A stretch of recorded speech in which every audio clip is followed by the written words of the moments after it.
योग वासिष्ठ 154वां दिन। भावाद्वैतम उपाश्रित्य सत्ताद्वैतमयात्मकः कर्माद्वैतमनादृत्य द्वैताद्वैतमयो भाव। वशिष्ठ ने आगे कहा, स्वाभाविक कर्तव्यों का निर्वाह करते समय जो इच्छा उत्पन्न होती है वह लालसा से रहित होती है तथा मुक्त संत में उत्पन्न होती है, परंतु जो इच्छा बाहरी पदार्थों की लालसा से युक्त होती है वह बंधनकारी होती है। जब किसी के हृदय में अहम जनित धारणाओं का अस्तित्व समाप्त हो जाता है तो जो स्वाभाविक ध्यान किया जाता है उसकी प्रकृति मुक्त संत की होती है।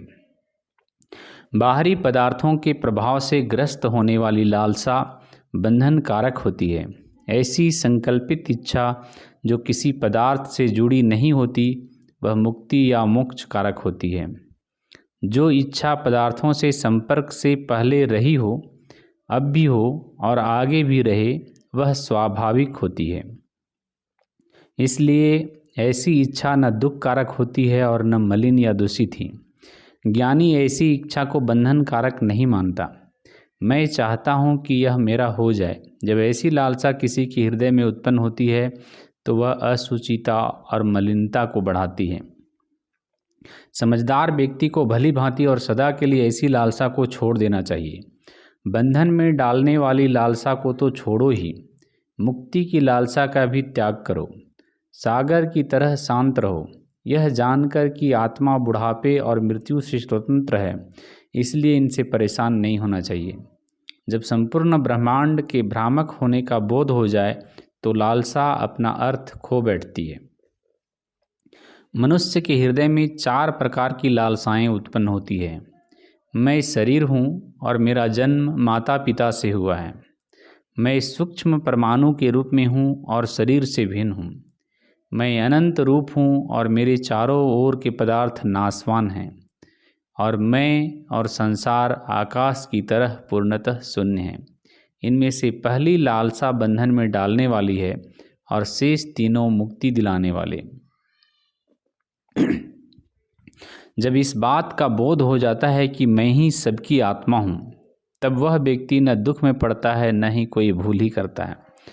यही वह आत्मा है जिसे बहुधा शून्य, प्रकृति, माया, ब्रह्म, चेतना, शिव, पुरुष आदि नामों से अभिहित किया जाता है। बस वही एक वास्तविक है, शेष सब कुछ भी नहीं। अद्वैत भाव की समझ उत्पन्न करो क्योंकि सत्य अद्वैत है। हाँ, कर्म द्वैत भाव से ही संभव है, अतः आत्मा भी द्वैत भाव से काम करती हुई प्रतीत होती है। इस प्रकार तुम्हारी प्रकृति द्वैत और अद्वैत दोनों से मिलकर काम करती है। वास्तविकता द्वैत नहीं है, न एकता द्वैत ही है। जब ये संकल्पनाएं समाप्त हो जाती हैं तब असीम चेतना का बोध एकमात्र वास्तविकता के रूप में होता है। भूत, वर्तमान और भविष्य की घटनाओं में रुचि न रखने वाला मुक्त संत संसार को विनोद पूर्वक देखता है। हम उन मूर्खों के दर्शन का निर्वचन करने में असमर्थ हैं जिन्होंने अपने मन पर नियंत्रण स्थापित नहीं किया तथा जो सुख भोगों की दलदल में फंसे हुए हैं। वे सभी काम वासना में लगे हुए हैं।